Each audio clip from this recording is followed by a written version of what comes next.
Hello my friends, today we're going to be talking about this wonderful little yellow guy here. He is the Monkey Engineer. He's fantastic, he's fun, and he's a little delicious little friend. So what the heck did you just do? When the heck do you use the engineers? Well, you use them always in the early game.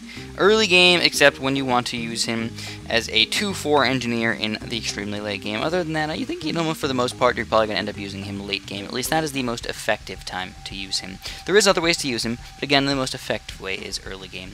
So disclaimer really quick is that this is all my opinion, so if you don't like my opinion, the best way to discredit me is to go down in the comments down there and tell people how much I suck. And if people like your comment enough, it'll come up in the top there, and then people can read your comments first and read about how I suck. Alright, so let's talk about these engineers. First off, a 0-0 engineer is one of your best friends in the early game. I mean, obviously you could go with Dart Monkeys. He's a lot cheaper. He's only about $200 compared to the Monkey Engineer's $450. But at the same time, he shoots, I believe, faster than a Dart Monkey. Let's check it out. We're going to go like this. And I'm just going to send out massive quantities of green balloons. We'll see which one do we think shoots faster.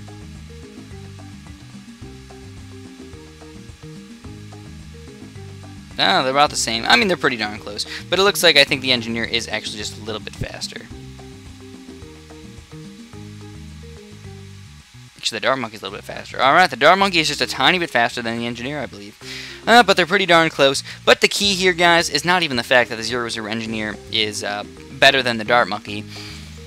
It's actually because of the 1-0 engineer, but I'm going to get there in a second. What the heck can an engineer do? How many balloons does it pop? Check this out. 1, 2, 3, 4. So we have 4 red balloons coming out through here. What's the engineer going to do? He's going to go through 3 of them.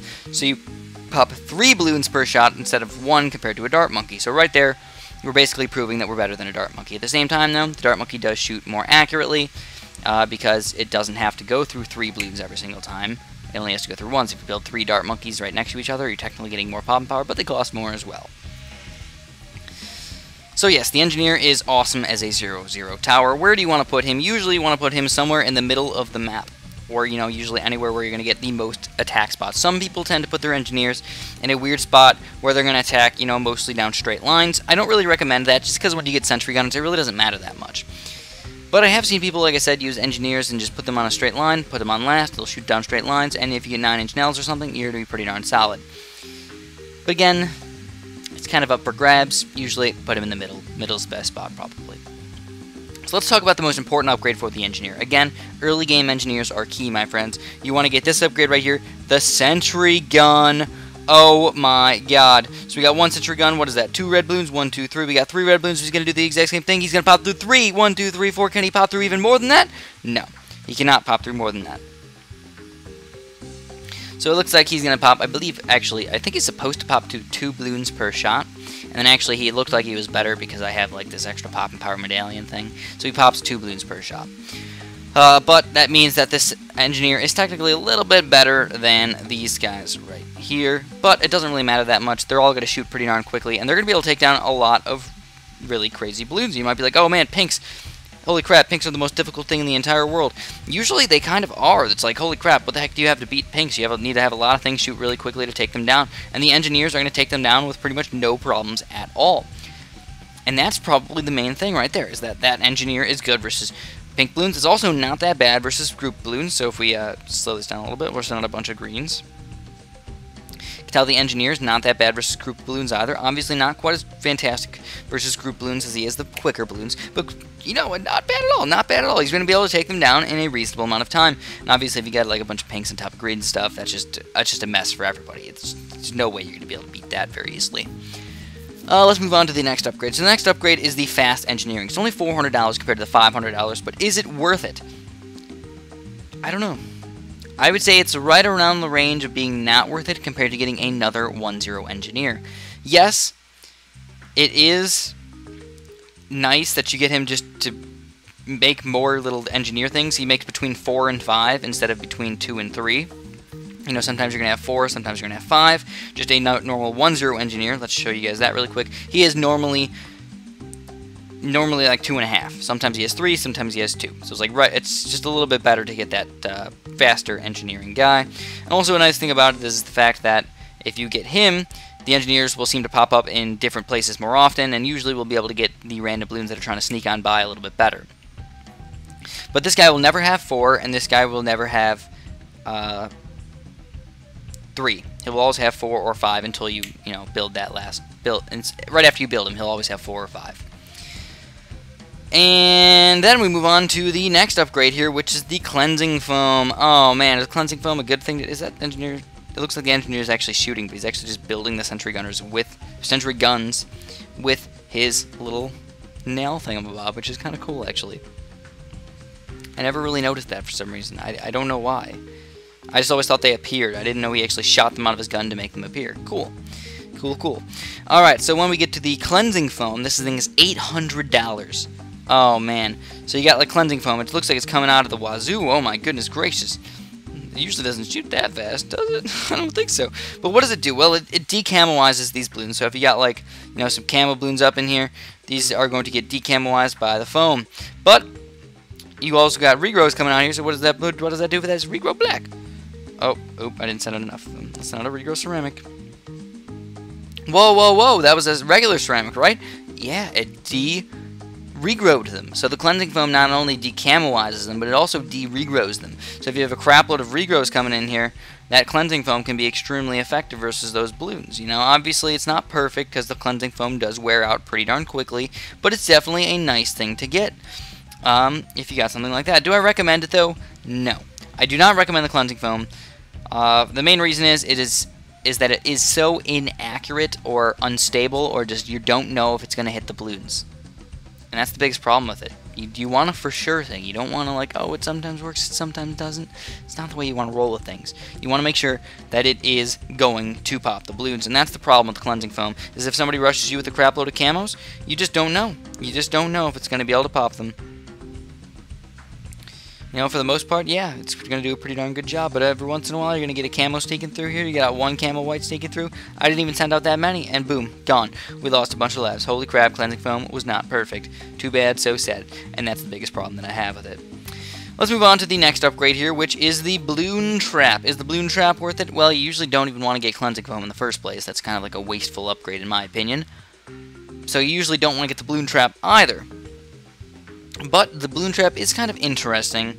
It's just not that amazing. It's actually better versus lots and lots of balloons compared to not lots of balloons at all. So watch these ceramics come through here. You're going to get lots of balloons get sucked up really quick by the balloon trap, and then it's going to instantaneously burst and turn into a bunch of cash for us.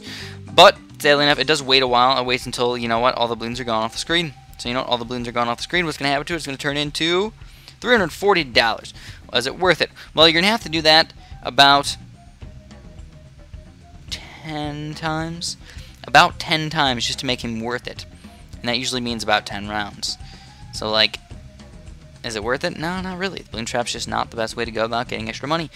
Buy a farm, guys. Buy a farm. Now, the interesting thing about the balloon trap is it does get rid of balloons while giving you money. So that's, like, the main difference here.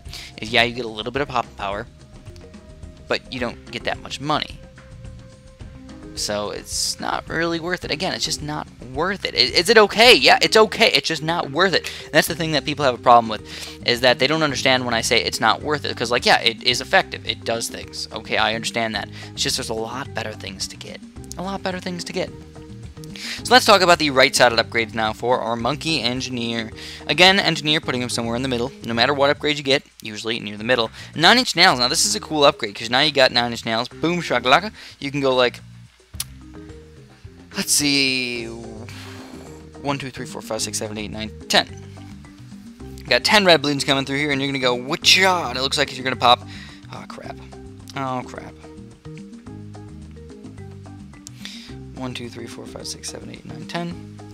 Let's see, I think that's 10, hopefully not. But it is going to pop through at least 8 balloons, so I really can't tell you exactly how many it's going to pop. But it's about 9 or 10. I think it's actually 9 pops, that's why they call it 9-inch nails.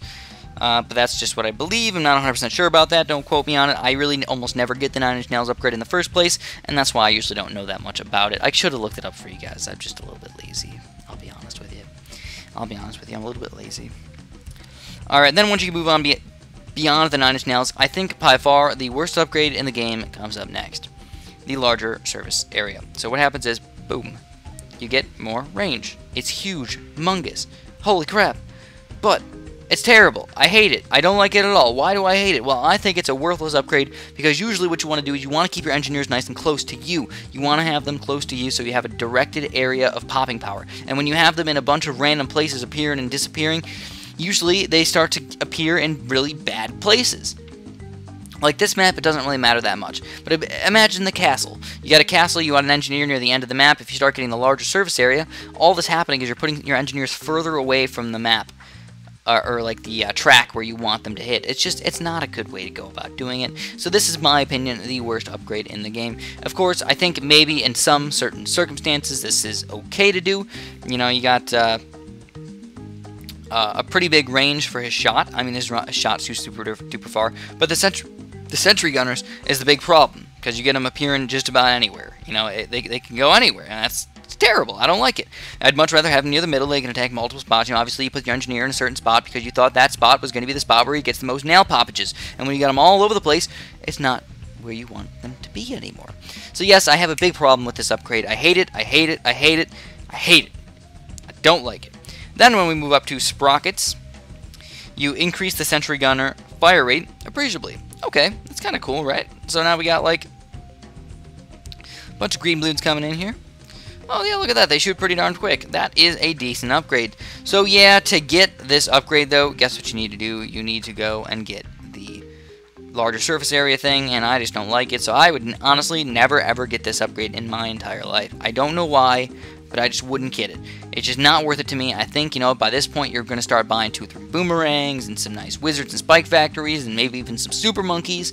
So you usually don't want to start buying these high-level engineers. Just not worth it. Moving on, we have one last upgrade here, which is the Overclock.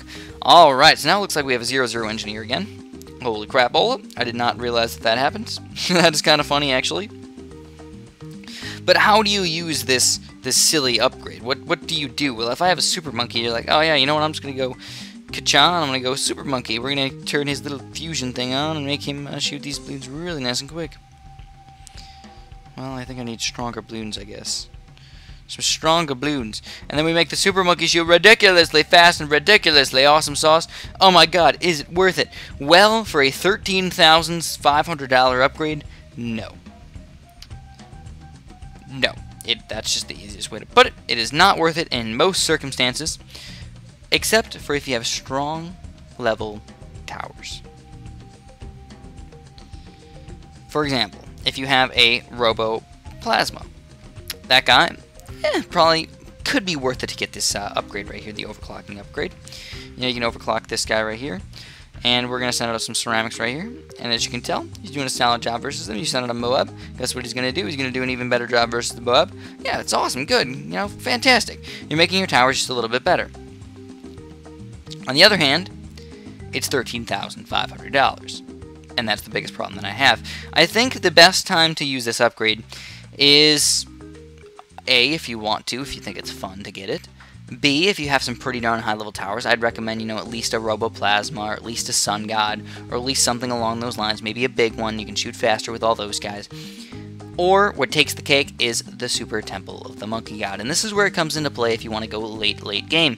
Some people don't really realize this, but if you get a Temple of the Monkey God, you know, a really high level upgraded Temple of the Monkey God, you know, obviously I'm not going to do it, but, you know, if you got Ice and Glue and Wizard and all that good stuff, and, you know, other towers, we'll just use a Ninja, and then you get a Temple, do it!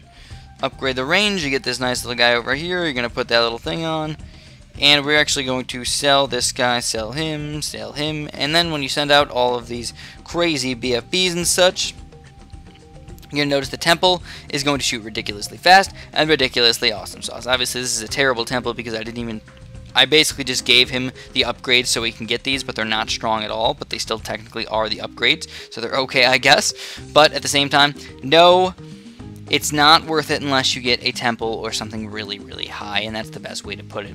So that is going to be all I'm going to have for you guys today. Just to recap really quick, if you're going to use an engineer, you want to use him in the early game. You do not want to use him in the late game. Use him in the mid game every once in a while. But other than that, use him in the early game. It's going to be an awesome tower to help you get a lot of extra farmage going, and then you can get some really sweet towers in the late game.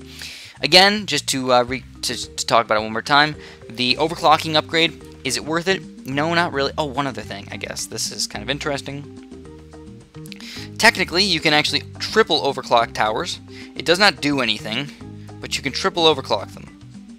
So if I get like a spike factory over here or something, and I'm like, alright, you know what I'm going to do? I'll put the spike factory down. Alright, how fast is he shooting? Alright, now how fast is he shooting? Oh, he's shooting faster. How fast is he shooting now?